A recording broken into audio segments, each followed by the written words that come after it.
ఈరోజు ఉదయం 11:30 గంటల సమయంలో 11:30, 12 గంటల సమయంలో Kavali police, two town police station పరిధిలో ఉన్నటువంటి వెంగళరావు నగర్ ఏరియాలో ఒక ఉమెన్ సెక్షువల్ మర్డర్ జరిగిందని చెప్పనేసి మాకు ఇన్ఫర్మేషన్ వచ్చి రావటం జరిగింది. సీన్కి వచ్చాము, మొత్తం విచారించాము.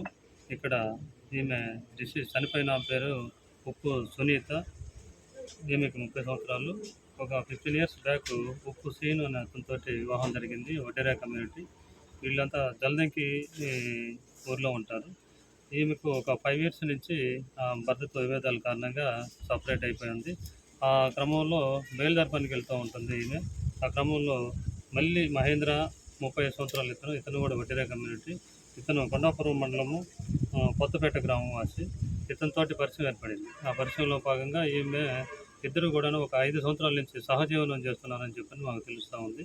వీళ్ళు ఫస్ట్ హైదరాబాద్లో ఒక 2.5 సంవత్సరం బయలుదేరి పనులు చేసుకుంటూ ఉన్నారు. అక్కడ పిల్లలు పోషణ కొంచెం కష్టంగా ఉందని చెప్పిన ఉద్దేశంతో కావలి జల్దంకి లిమిట్స్లో ఉంటున్నారు. అయితే ఒక 5 నెలల నుంచి ఈ కాజేవాళ్ళని ఒక అతను ఇంట్లో రెంట్కి తీసుకొని 2,500 రూపాయలు రెంట్ ఇస్తున్నారు. ఇద్దరు కలిసి ఉంటున్నారు. ఇద్దరు పిల్లలు కూడాను 14 సంవత్సరాలు, 13 సంవత్సరాలు ఇద్దరు పిల్లలు ఉన్నారు. అమ్మాయి, అబ్బాయి ఇద్దరు కూడాను Vishwodaya girls and boys high స్కూల్లో చదువుతున్నారు.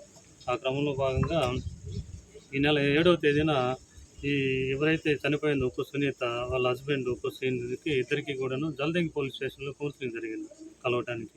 వీళ్ళిద్దరు కలిసి పిల్లలు ఎదుగుస్తున్న ఉద్దేశంతో కౌన్సిలింగ్ జరిగింది. మళ్ళీ ఇంకొక కౌన్సిలింగ్లో వీళ్ళిద్దరూ సెట్ అయ్యే ఉద్దేశం ఉందన్నమాట. ఈ క్రమంలో ఈమె ఎవరైతే సహజీవనం చేస్తుందో మహేంద్ర అతని ఫోన్ నెంబర్ని బ్లాక్ చేసింది. వెంటనే అతనికి సెక్షువల్ జెల్సీ ఏర్పడింది. ఈరోజు ఉదయం 11 గంటల సమయంలో వెంగళరావు నగర్ అయితే ఇంటి దగ్గర ఉన్న ఇంటికి వచ్చేసాడు. ఇంటికి వచ్చిన క్రమంలో ఇద్దరికి గొడవ జరిగింది. అక్కడ గొడవ క్రమంలో ఇద్దరు పెనుగులాట జరిగినట్టుంది. ఆ విధంగా ఈ లోపల ఈమె డిసీజ్డ్ ఉప్పు సునీత ఇంట్లో చనిపోయింది. మెడ మీద అక్కడ గాయాలు ఉన్నాయి. మేము డిసీజ్డ్